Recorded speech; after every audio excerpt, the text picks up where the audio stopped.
অবশেষে Redmi note 13 series সেপ্টেম্বরের 21 তারিখে অর্থাৎ আগামী সপ্তাহে লঞ্চ হতে যাচ্ছে।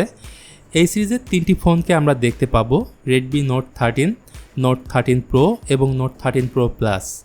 তো অনলাইনে রেডমি নোট 13 প্রো এবং নোট 13 প্রো প্লাসের অল স্পেক্স এবং লাইভ ইমেজ রিভিল করা হয়েছে।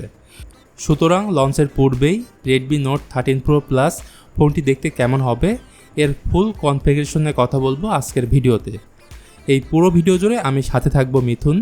ভিডিওটি শুরু করার আগে আমাদের চ্যানেলটি সাবস্ক্রাইব করে রাখুন, কারণ এই ধরনের ভিডিও প্রতিদিন আপলোড করা হয়ে থাকে।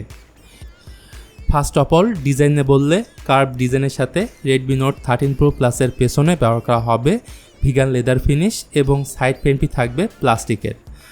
আমার মনে হয় এটা মেটাল হলে বিল্ড কোয়ালিটি একেবারে সলিড বলা যেত। পাশাপাশি পোর্টস অ্যান্ড বাটনস নিয়ে বললে সব কিছুই পাবেন। নিচের অংশে থাকবে SIM card tray, microphone, USB type C port ও স্পিকার গ্রিল। ডান পাশে ভলিউম রকার ও পাওয়ার বাটন এবং উপরে পাবেন 3.5 millimetre audio jack, air blaster, stereo speaker এবং নয়েজ ক্যান্সেলিং মাইক। অলরাইট, এই ফোনের ডিসপ্লে সাইজ হচ্ছে 6.67 ইঞ্চির 1.5K কার্ভ অ্যামোলেড ডিসপ্লে। 144 হার্জের ফাস্ট রিফ্রেশ থাকবে এই ডিসপ্লেতে। আর মোস্ট প্রবাবলি এই ডিসপ্লেতে থাকবে 1800 নিটস পিক ব্রাইটনেস এবং 1920 হার্জের PWM ডিমিং। আর এই ডিসপ্লে টপ সেন্টারে থাকবে সেন্টার কনসোল ডিসপ্লে। আর হ্যাঁ, কর্নিং গোরিলা গ্লাস ভিক্টাসের পজিশন থাকবে এর ফ্রন্ট প্যানেলে। এছাড়া এই ডিসপ্লের উপরে ইউজ করা হবে ইন ডিসপ্লে ফিঙ্গারপ্রিন্ট সেন্সর।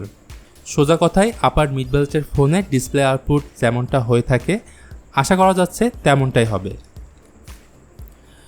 শাওমির তরফ থেকে অফিসিয়ালি কনফার্ম করা হয়েছে নোট 13 প্রো প্লাসে থাকবে ডায়মেনসিটি 7200 আলট্রা, যেটি 4 ন্যানোমিটার বেস চিপসেট এবং এর ম্যাক্সিমাম ক্লক স্পিড হচ্ছে 2.4 GHz। এতে 12 জিবি র্যামের সাথে 256 জিবি স্টোরেজ ভেরিয়েন্ট থাকবে, যেখানে র্যাম টাইপ থাকবে LPDDR4X এবং স্টোরেজ টাইপ থাকবে UFS 3.1। আসুন এবার একটু গেমিং নিয়ে কথা বলি। প্রথমত মিডিয়াটেকের লেটেস্ট একটি প্রসেসর হলো ডায়মেনসিটি 7200 আলট্রা, যেটি কিনা পাওয়ারফুল একটি প্রসেসর প্লাস গেমিংয়ের জন্য বলতে পারেন পারফেক্ট। চলুন এবার তাহলে কথা বলি এই ফোনের ক্যামেরা নিয়ে। এই ফোনের পেছনে থাকবে 200 মেগাপিক্সেলের প্রাইমারি ক্যামেরা, যেটা স্যামসাংয়ের আইসোসেল HP3 সেন্সর। এর সাথেই থাকবে আরও দুটি ক্যামেরা সেন্সর, যার একটি হবে 8 মেগাপিক্সেলের আলট্রা ওয়াইড অ্যাঙ্গেল লেন্স এবং আরেকটি হবে 2 মেগাপিক্সেলের ম্যাক্রো লেন্স। আর সামনে থাকবে 16 মেগাপিক্সেলের সেলফি ক্যামেরা। তো ক্যামেরা আই থিঙ্ক ভালোই হবে মনে হচ্ছে।